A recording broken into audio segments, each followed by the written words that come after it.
안녕하세요. 따뜻한 복지사 따복이에요. 지난 7월 25일 보건복지부는 내년도 기준중위소득과 급여별 선정기준 관련 브리핑을 했어요. 여기에서 여러 질문이 나왔는데요. 특히 의료급여 본인부담 개편 내용과 기준중위소득 산정 방법에 대한 게 많았어요. 잠깐 질문을 소개해 드릴게요. 의료급여 부분에서 수급권자의 본인부담 기준을 정액제에서 정률제로 바꾸는 본인부담 개편이 이루어지는데 이렇게 되면 약자 복지를 저해하는 방향으로 가는 것은 아닌지 궁금합니다. 의료급여에서 본인부담률이 정액제에서 정률제로 바뀌게 된 경우 이게 혹시 진찰료 기준으로 얼마에서 얼마로 바뀐다든지 이런 변화가 어떻게 이루어지는지도 궁금합니다. 1인 가구 기준 실제 소득 중위값은 최근 3년간 얼마인지 문의드리고 일부에서는 이 수치가 기준 중위소득과 차이가 커서 현실과 괴리가 있다고 주장하는데 이에 대한 입장을 여쭙습니다. 수혜 대상인 기초수급자가 논의에 포함돼야 되지 않나 이런 지적을 했는데 여기에 대한 입장도 부탁드립니다. 저도 정말 궁금했던 내용인데요. 오늘은 보건복지부가 이에 대해 어떻게 답변했는지 말씀드릴게요. 먼저 의료급여에 대한 부분이에요. 이에 대해 말씀드리기 전에 내년에 의료급여 본인부담 개편이 어떻게 되는지부터 잠깐 말씀드릴게요. 올해는 의료급여 일종 외래의 경우 본인부담금이 의원은 1,000원, 병원과 종합병원은 1,500원, 상급 종합병원은 2,000원으로 금액이 딱 정해져 있어요. 그러니까 정액제인 거죠. 그런데 내년부터는 진료비가 25,000원보다 많이 나오면 이게 정률제로 바뀌어요.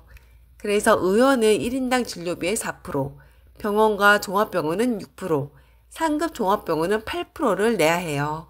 진료비가 25,000원보다 적게 나오면 1,000원에서 2,000원 정도를 내야 하고요. 이 금액이 일종의 진료비 하한선인 셈이죠. 의료급여 2종 외래의 경우에는 본인 부담금이 현재 의원은 1,000원, 병원, 종합병원, 상급 종합병원은 15%인데 여기에서 의원 부분이 내년부터 4%로 바뀌어요. 또 약국은 올해에는 500원만 부담하면 됐었는데 내년부터는 진료비가 25,000원보다 많이 나오면 이게 2%로 바뀌고 25만원 이상 나오면 5,000원을 부담해야 해요. 진료비가 25,000원 이하이면 지금과 같은 금액의 정액제이고요.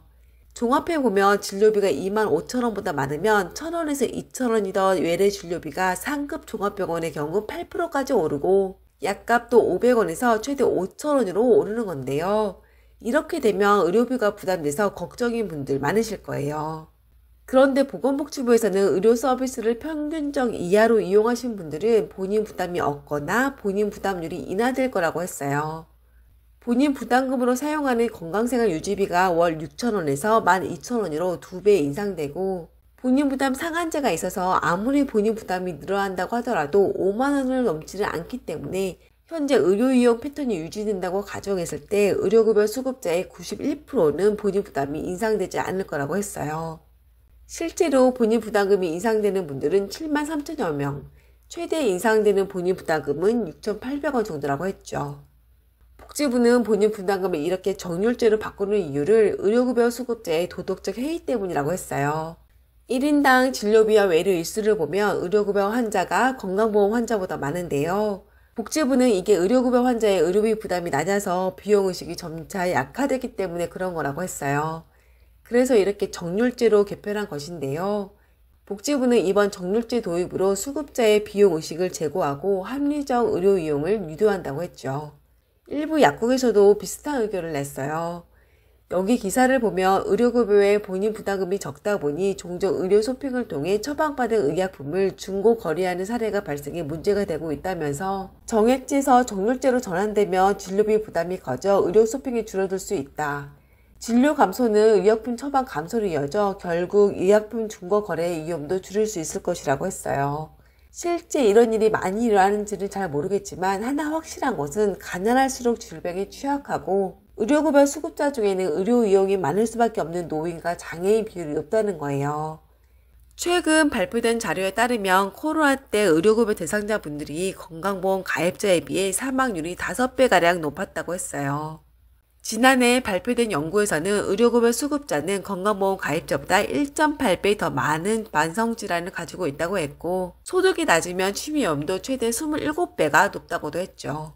그렇기 때문에 의료급여 환자의 1인당 진료비와 외래 일수가 건강보험 환자 대비 많은 것은 어찌 보면 당연한 것인데요. 다른 것도 아닌 보건복지부가 빈곤층을 대변한다는 보건복지부가 수급자의 비용의식이 약화돼서 그렇다고 하니 자칫 수급자에 대한 낙인감을 불러일으킬 수도 있겠다는 생각도 들었어요. 또 지금 본인 부담금이 적다고 하는데도 비급여 때문에 병원 치료를 못하는 분들 많으세요.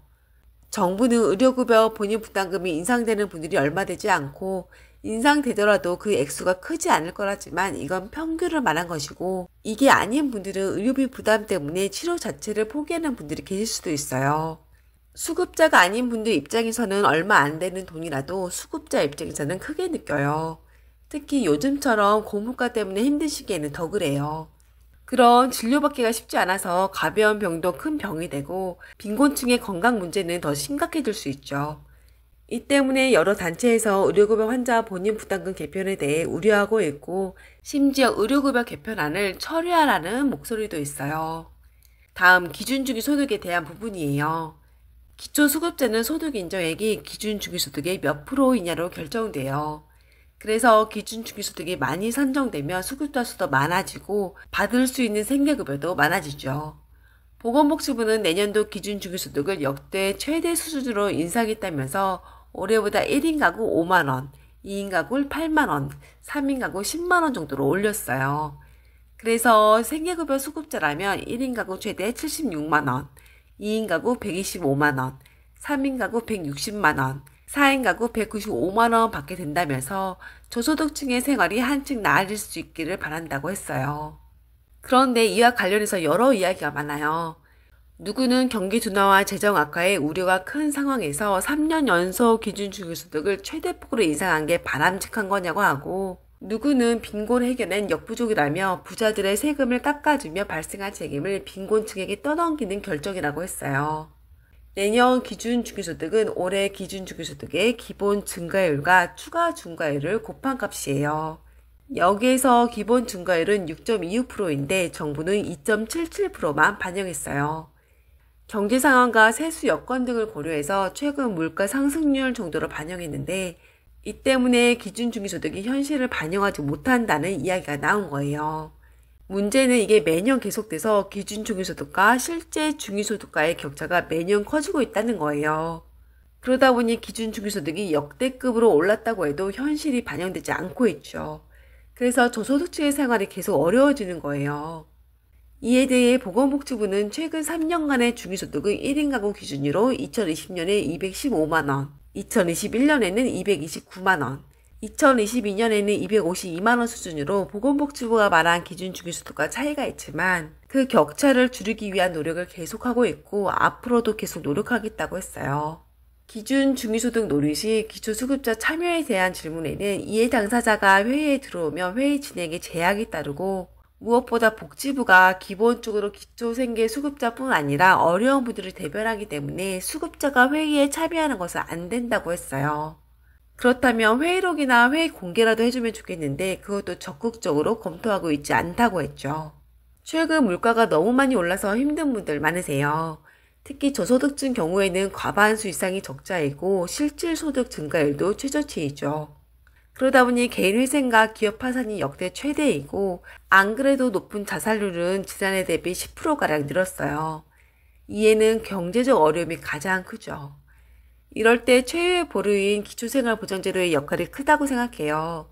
이런 점에서 저는 기준주기소득이 반드시 현실화돼야 하고 임기 내 생계급여 기준이 기준주기소득 35%로 되어야 한다고 생각해요.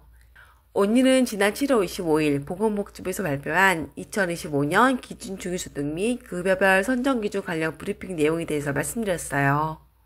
오늘 말씀드린 것 이외에도 의료급여 부양자 기준, 의료급여 상한일수 산정 방법 등등 앞으로 기초생활보장제도에 많은 변화가 있을 걸로 보이는데요.